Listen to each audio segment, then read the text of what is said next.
Now on BBC Radio 4, our afternoon play.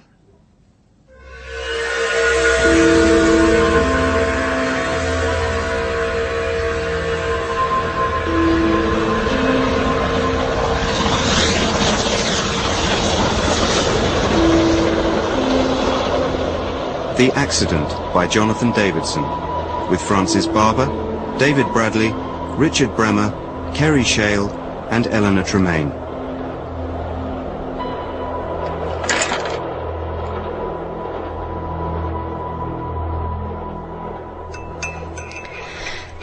Thank you, that's lovely. So many of you British still take sugar in your tea. I know, terrible, isn't it? No, not terrible, but interesting. I tried to stop, but we were brought up on it. The spoons used to stand up in my dad's tea. The spoons used to stand up? He used to say that he wanted to be able to dance a mouse on his tea. Dance a mouse on his tea? Yes, I mean, he had so much sugar in his tea, and it was strong tea, that... well, it was very strong, you see. Oh, yes, I see. Yes, very good. Yes. He liked his tea brewed strongly. Yes, I see. Miss Norton, may I call you Susan? Yes, of course. I'm very pleased you made contact with me, Susan. I know it is not always easy to make the initial call. Therapy is not everyone's... Cup of tea. Cup of tea, exactly. And many people have misconceptions of how a therapist can help them. Yes. Please tell me how you think I can help you. I don't know if you can. I hope you can, but Go on. It's been so long now, I can't imagine things ever being any different. So, I don't know if you can help me. Well, let me ask you instead to tell me why you are here. My dad, my father, he was a signalman on the railways. A signalman? Yes. He worked the signals in a signal box and changed the points. Do you know what I mean? You probably call them something different in America. A controller, I think, or a switcher. Controller. Like the fat controller, or the thin controller. Oh, that would have tickled him if we'd called him that. He wasn't really in control of anything. In fact, he used to say that he was the one being controlled. Every minute of his shift, always having to be there to keep things running. It was difficult work. Not clever work. I mean, he was clever enough, but you didn't need to have gone to college or anything like that, certainly not in his day. You just learned it, and once you'd learned it, all the rules and how things ran, where you were, just worked and worked. That was it. That was your career. And he was always waiting to be called out to work some more. He was a signalman anyway. That's what we called them back home. What is it about your father that concerns you? He was a very good man. A very decent man. He always did the right thing. He was always proper in the way he lived his life. He'd worked on the railways from when he was a boy. He loved the engines. How does this concern you, Susan? What was your relationship with your father? Our relationship was just as it should have been. He was a very kind man. He was a very loving man, and he loved me. And he loved my mother. And everyone thought well of him, even afterwards. Everyone. I'm sorry. It shouldn't be like this. I don't want to feel like this. I'm sorry.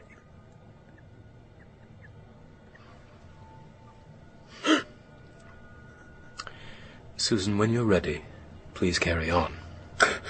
What happened to your father?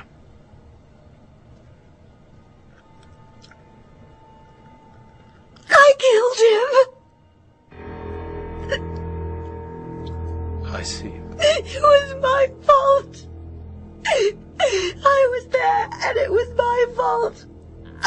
care what anyone says. I know what happened. I was silly, stupid fool, and in the end it killed him. And I'll never be able to forgive myself. I did kill him.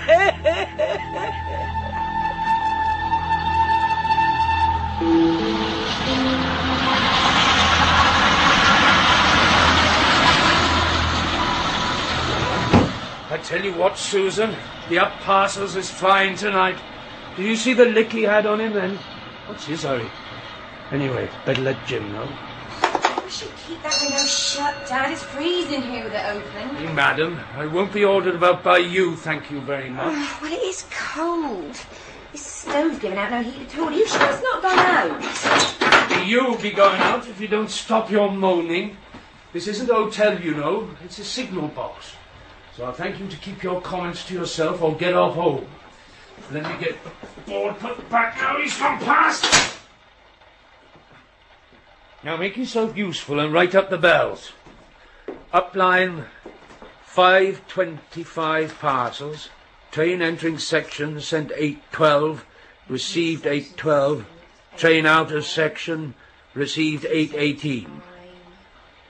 Out of section received from box in advance 818. I hope you're writing neatly. Yes, I am, Dad. And you're writing as I showed you, aren't you? None of your silly girls' letters. Come and have a look if you don't trust me. I'm not letting you write up the register without it being unreadable nonsense. Written up. What shall I do next? Nothing. Oh, nothing. You know, I think that the wire on that upstarter signal needs to be seen to.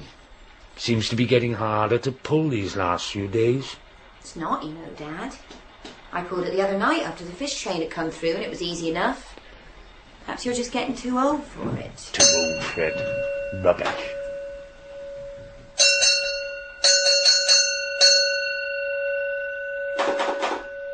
Well, there's the London coal empties asking for the road. He's early, isn't he? He doesn't normally get here till 8:30. Oh, you're a smart one and no mistake. Oh, only saying. Well, yes, as it happens, he is early.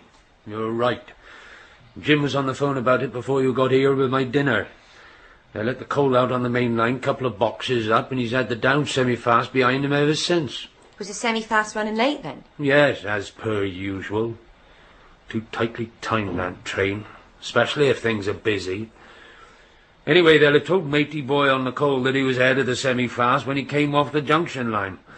He'll have been trying to keep ahead of it until he can get on the goods line the other side of Fred's section. But they won't want to hold up the semi-fast, will they? Certainly won't. That's why we're going to get train entering section from Jim in a few moments, and then the coal will come stomping past like there's no tomorrow. I know these blokes. Last thing he wants is to get shunted into a siding and have to sit there all night waiting for a clear road. If they've got a half-decent engine on this coal, they'll be flogging it to bits and blowing their whistle for me to give them a clear run on. I'll pull the distance signal, shall I, Dad? Home signal first, girl. I know. Home. Starter. And distance. Easy. Very likely. Here she comes. Look at that. 60 years old that engine is. Absolutely beautiful. Shall I ring train entering section to Fred? Go on then. But go at it gently. And train out of section to Jim? Give me a chance. I need to replace the signals first. You know the rules. Now can I send out a section? As you wish, madam. You know the bells? Dad? Of course I know them. I'm a signalman's daughter, aren't I? Fine. Well, I'll write up the register then. You know, you could do this job on your own these days. And I'd like to. Well, I'm telling you there's no point. No point even thinking about it. Would they let me? Would they let you what? Work here. Do you think I could do this as a job when I leave school? I could leave next year, couldn't I? Get trained up. Work here or up the line when Fred retires? What? The coal's away? Shall I reply? Out of my way, I'll do them. I'm the one who's supposed to be ringing the bloody bells. It's my job. That's what I'm paid for. You shouldn't even be here. Well? Well, what? How about it, Dad? Susan Norton, British Rail, Western Region's First Lady Signalman. Signal woman. A first for 1964. I'll tell you what'll be a first. What? You making the tea without being asked. So forget about signalling and start brewing. Then you're off home. You've been here long enough.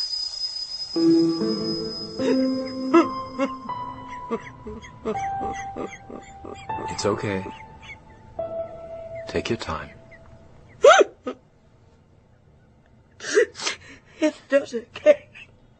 It's not been okay for 40 years.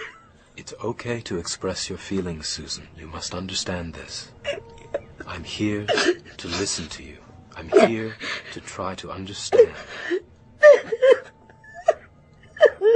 Now, Susan, you said you killed your father. What did you mean by that? I meant what I said. I did kill him. I was there when it happened and I didn't kill him. Susan, please tell me what happened. Yes, I'm sorry. I was 16. It had been my birthday the week before. This was 1964. I was restless. I'm not sure why, but I know I felt very restless. I was always arguing with him. Then I was niggling away at things. Getting on his nerves, I suppose. And your mother, how was your relationship with her? Oh, my relationship with her was perfect. Very stable. My mother had died 4 years before. It was just the two of us. Dad and me. I see. And did your father remarry? No, of course not. I suppose he could have done. I suppose he should have done. But we just carried on. Just the two of us. For 4 years, you had just carried on? Yes. Dad had his job, and he had to carry on doing that. She'd been ill for a long while, so things didn't change much for me. I didn't mind. I see. Don't you want to know how I felt about my mother dying? Tell me what you would like to tell me. I was fine, actually. I was what you'd call adjusted. Very well adjusted. Everyone had rallied round. I'd not been short of people wanting to mother me, but after a while I didn't need a mother. In fact, I suppose I became a bit of a mother to my dad, if that makes sense. He was the one wanted looking after. Yes. Yes, that makes sense. Everything you are saying is clear. We had a routine. I got to making sure he always had something to eat before he went on shift. I didn't worry about him exactly, but I cared for him. I always wanted to do what was best for him, and then that evening I ended up hurting him. Did your father work alone in the signal box? He shouldn't have done, really, because it was a busy box. He always said that he was only a couple of marks off getting a lad to work with him, write up the train register. That's the big book we had to fill in. Everything we did in the signal box had to be written up, all the bell codes we received, all the beeps we sent back out, anything untoward, it all went down in the register. One of the first things they looked at after the accident. I see. But it wasn't quite busy enough, so he was on his own. But I was with him when I could be. Was it allowed for you to visit your father at his place of work? If we'd been caught, we'd have all been in trouble. You know, if an inspector had walked in and found me sending bells down the line to the next signal box, or writing up the train register, or dropping the distant... Dropping the distant, I'm afraid you've lost me. Distants are signals. They warn the drivers of what the home signal is going to be. Home's the important signal. If the home signal's on, he has to stop, and the distant tells him if it's on and gives him time to slow down.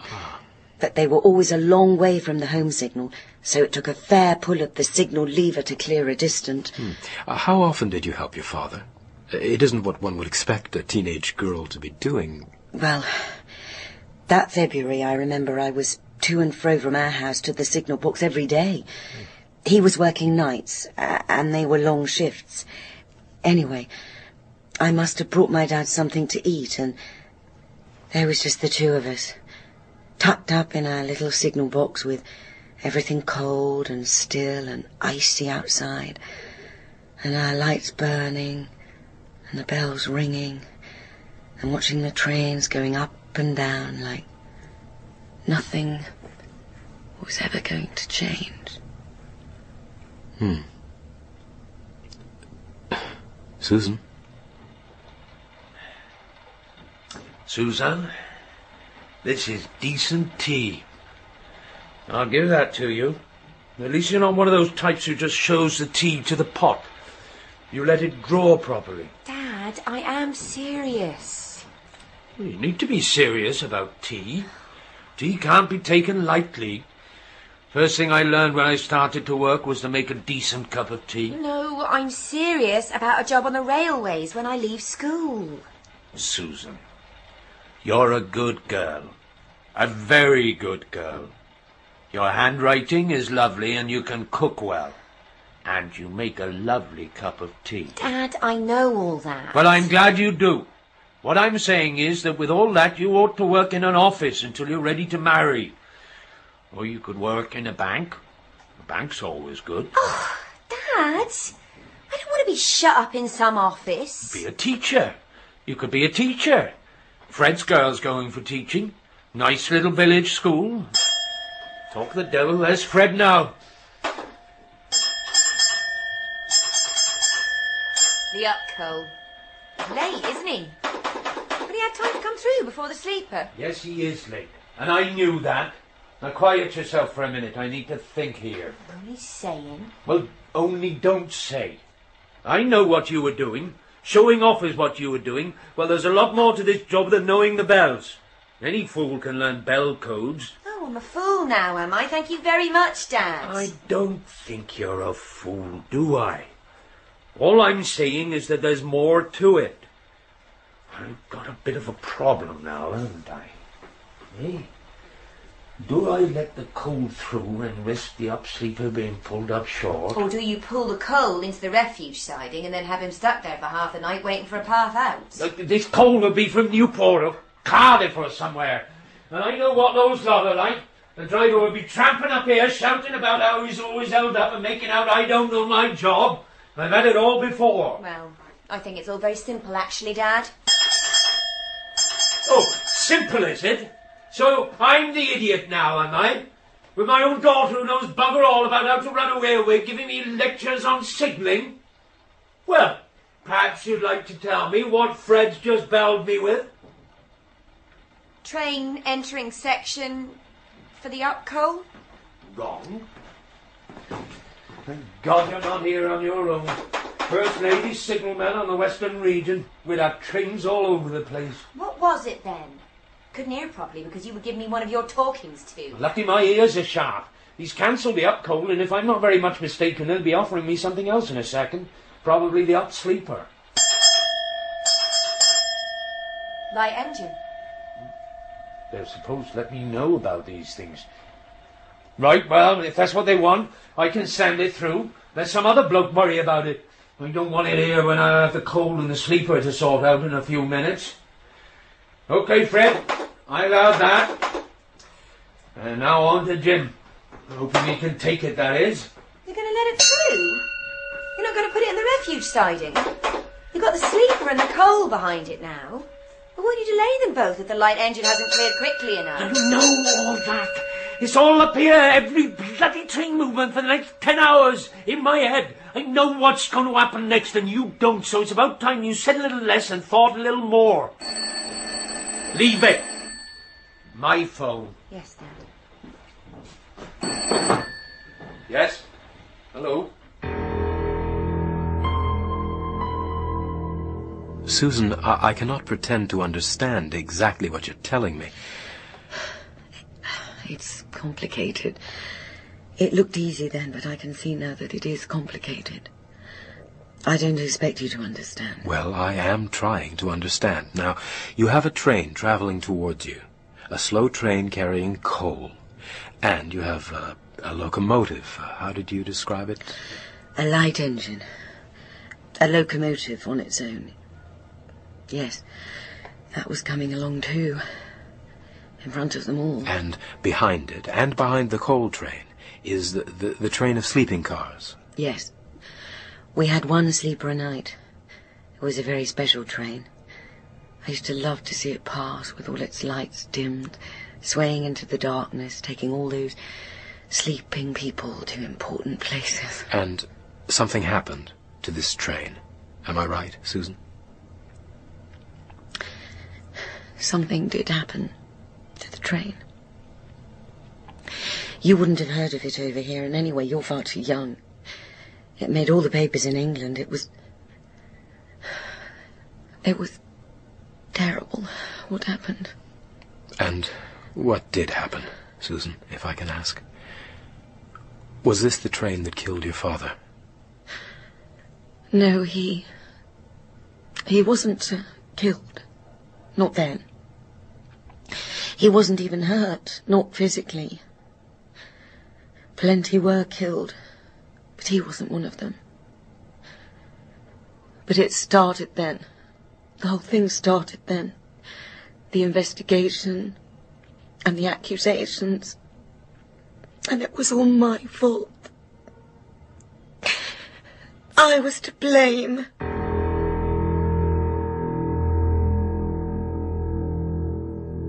I don't know. You don't know, or you won't say. I can't remember. Something happened. Something went wrong. Yes, I realize something went wrong. This inquiry is well aware that something went wrong. The injured know something went wrong. The relatives of those who died in this terrible tragedy know that something went terribly wrong. My interest now is in what went wrong and why. With all your years of service, with all your experience, you appeared to make a serious mistake, a terrible error of judgment. I must object again. We do not know that it was an error of judgment, and we do not know it was a mistake.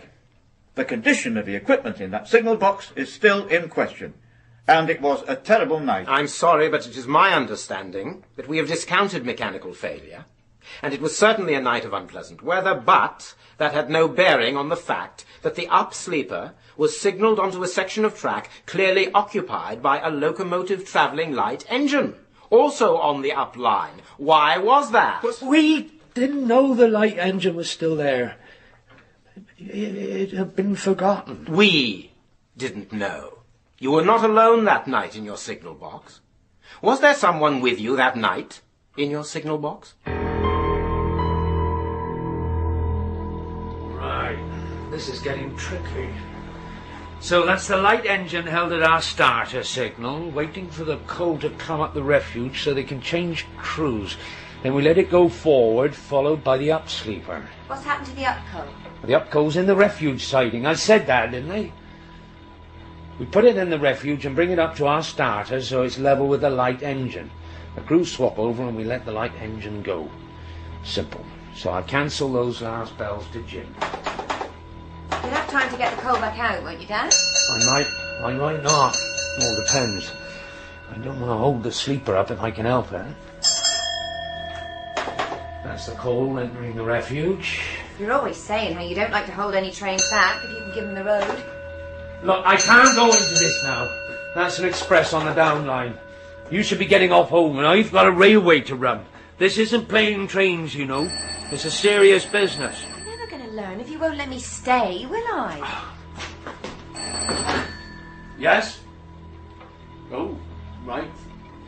Hold the light engine there. Right. Understood? More changes. Now they want the coal to go through. So how's the sleeper doing, Dad? Can't you find out? Of course I can find out. That's what all these wretched telephones are for, aren't they? Look, are you going or not? I can't have you sitting round all evening, and you don't want to be going back home too late. That's the down express. Let me send him on.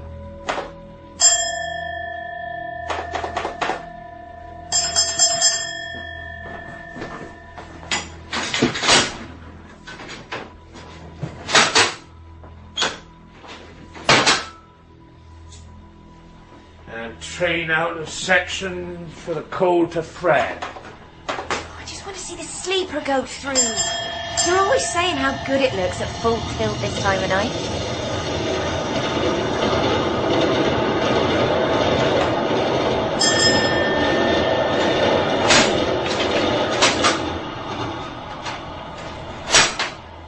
Susan, for the last time, are you going or not? In fact, don't even answer that question, my girl. Get your coat on and get yourself home. I can't run this signal box with you chattering away 20 to the dozen. In a minute, Dad. Let me stay for the sleeper. Yes, mate. Well, I can't. I just send the up coal on. But Jim can put her in his refuge siding. You send the sleeper when you like. I keep her running if I can. All right. Who was that? Sleeper's on its way. Just as you wanted, miss. I'll send it on to Jim. Shall I put back the signals?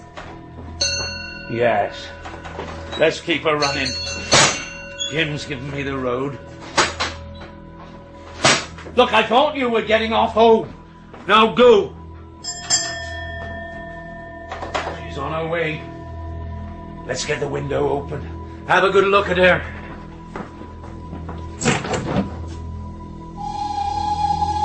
What was that? Christ almighty. Dad? I'm waiting for an answer, Mr. Norton. Who is the we you referred to a moment ago? I didn't mean we. We didn't mean we, he meant me, that is, I. Something was distracting you that night. You are a conscientious worker. You're a credit to your trade. You have an excellent record. Was there something on your mind that night? No, nothing in particular. Nothing in particular. Then how can you explain your actions that night? How can you explain what can only be a strange lapse of concentration? How can you explain what you did and what you didn't do that night? I must protest. You are making the assumption that my member is guilty of something. He's guilty of nothing. He is simply a railwayman trying to do his job to the best of his ability. I don't doubt that, Mr. Jenkins. If he lost his concentration for even a moment, and we've no proof of that, it was because he was being put under enormous strain by the current management of the railways. My member does not have an easy life. His wife died 4 years ago, and since then he has selflessly looked after his daughter and continued to perform his duties to the utmost of his abilities. That's got nothing to do with this, Roy. They want to know what happened, and it's got nothing to do with Susan or her mother. Susan is your daughter? Yes, she is. May I ask how old she is? She's just turned 16. She was 16 a month ago. Railway families are very supportive, Mr. Phillips. Any daughter of any railwayman would look to help her father in any way she could. But can I ask why we are discussing my member's family life? I'm wondering if Mr. Norton's daughter was causing him some concern that night. Well, why should she? Why the hell should she? She was a good girl. She brought me my tea that night. Cycled 2 miles to deliver it on a night like that. Your daughter came to the signal box.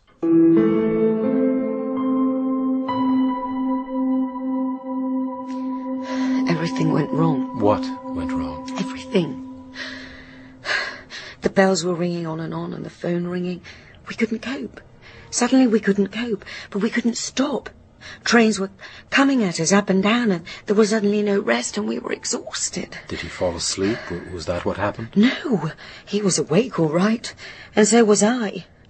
And he kept on telling me to go, and I wouldn't. I was so stubborn, so stupid and stubborn.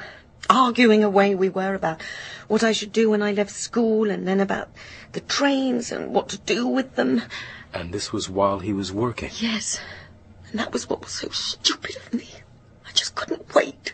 I'd have my say. Never mind the railway, never mind his beloved railway. He loved the railway, and I took it from him. But, Susan, it was an accident, surely. There are no accidents on the railways. Everything is someone's fault. That's what the inquiries always say. That's what his inquiry said, anyway. They made it clear. He was to blame. And you were not to blame.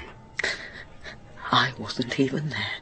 But you were, weren't you? Susan, were you really present in your father's signal box at the time of the accident? Yes. Yes, I was. That's what's so terrible, so awful. I was there, and he said I wasn't. He swore I wasn't. He wrote me out. He disowned me. Can you imagine how that feels? I was his daughter. I looked after him. I loved him. And when the time came to tell the truth, he lied. He lied because he didn't want my help. He didn't want me to tell them what happened. He didn't want me to explain about the bells and the arguing and the fog and the phone calls and the cold and the stove not working properly and him being so tired working day after day. And when I should have been there for him, he turned away from me and they made his life hell. You were not involved in this inquiry? No. I wasn't there, but I heard all about it. They sent me away. Suddenly I was with an aunt and uncle miles away down the line. They were railway folk. They knew what had gone on, everyone did. But no one said. And I said nothing. I just sat there on their big old sofa in that little cottage. And I said nothing. Not a word. Not for months. You chose not to speak. This is interesting. Wasn't interesting. I hated him. I had decided I hated him. He didn't need me. Perhaps he'd never needed me. All his being my kind daddy was a lie. He had his job, and that was all he wanted. And even at the end, when they had him down on his knees, begging forgiveness, he would not ask for help from me. He knew I'd killed those people as much as he had, but he wouldn't let me take a single shred of blame. He was a hard, mean man.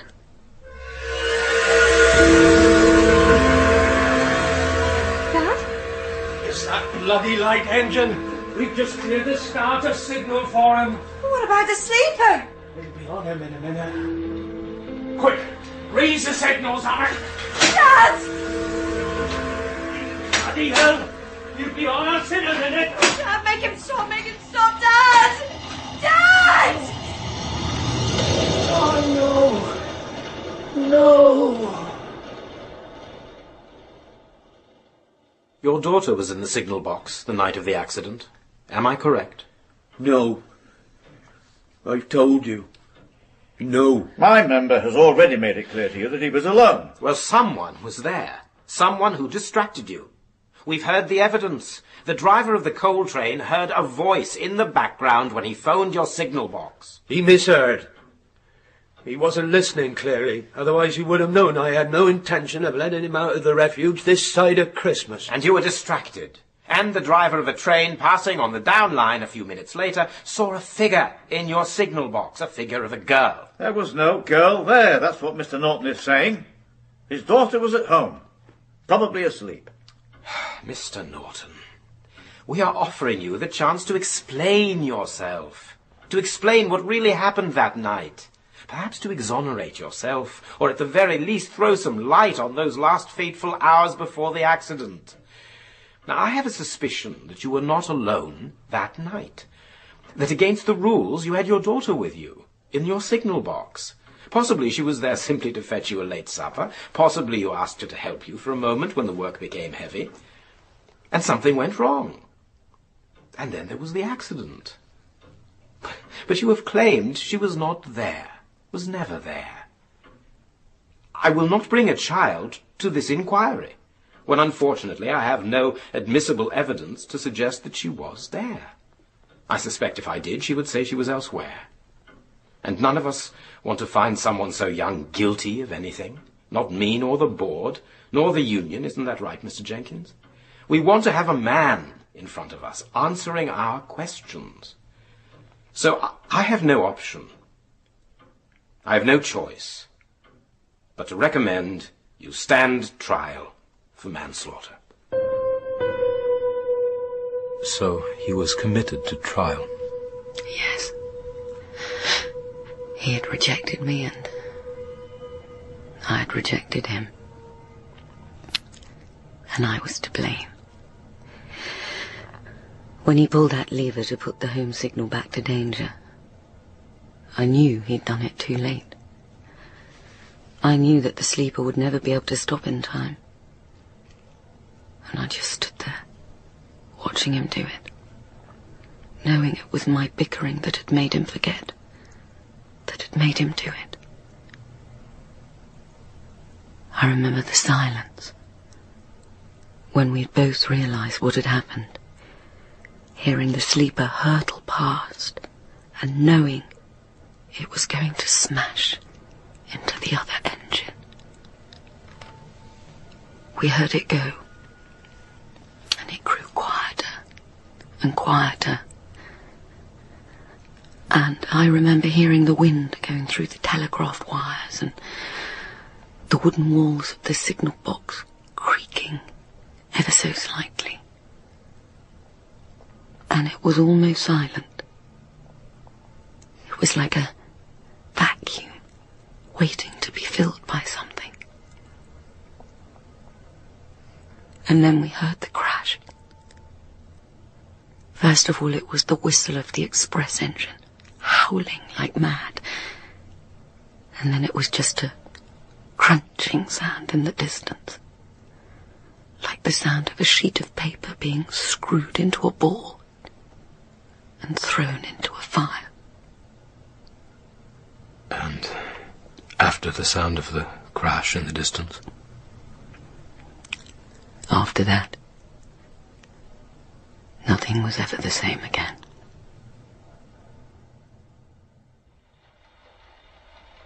Dad? Go. What? Go home. Now. No, Dad. Yes. Get out of here now. Go home. Go home like I told you to do half an hour ago. I'll see you at home, Dad. Just go, Susan. I'll see you in the morning, Dad. I'll see you at home tomorrow morning.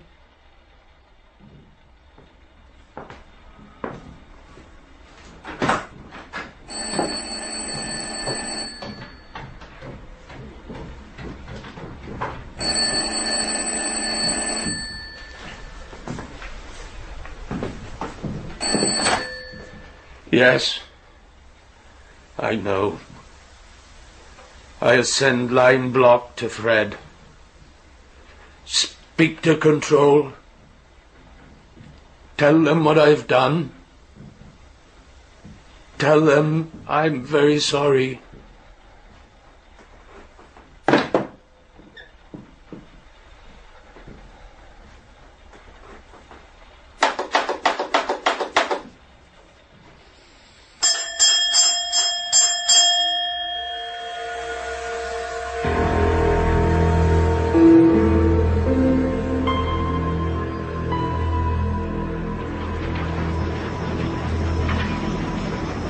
Susan, Arthur, I knew you both. We all knew you. 30 years on the railways, Arthur.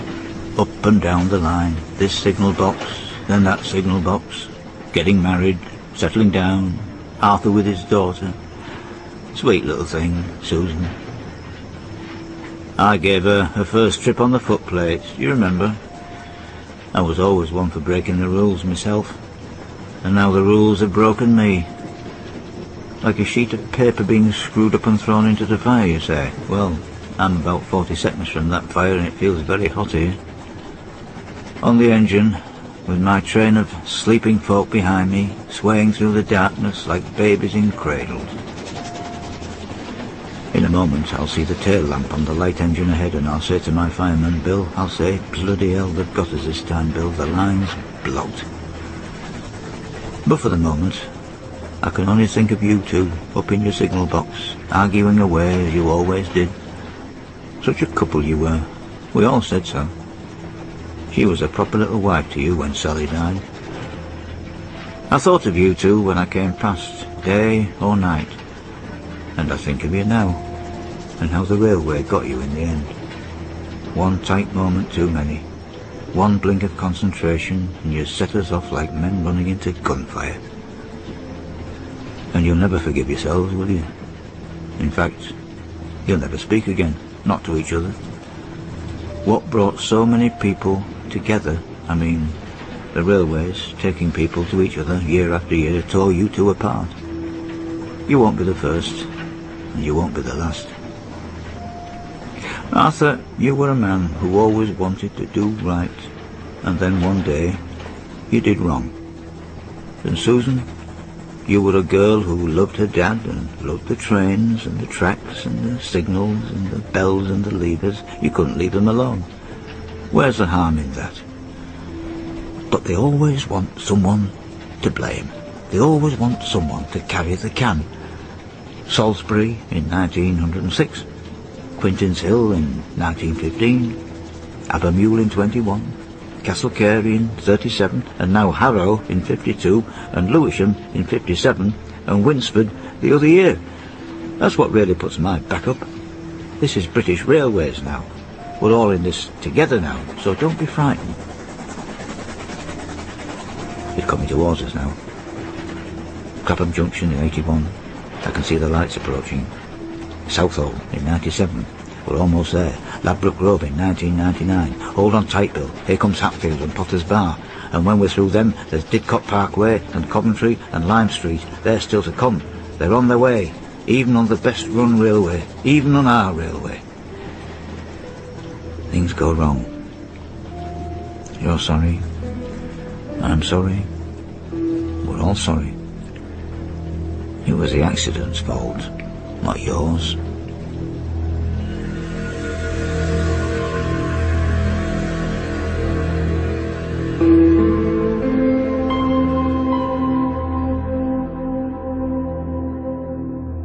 In The Accident, young Susan was played by Eleanor Tremaln, older Susan by Francis Barber, Arthur Norton the signalman by Richard Bremmer, the union rep and the train driver by David Bradley, and the therapist and the investigating officer by Kerry Shale. The music was composed by Paul Dodqson. The Accident was written by Jonathan Davidson and directed in Bristol by Tim Dee.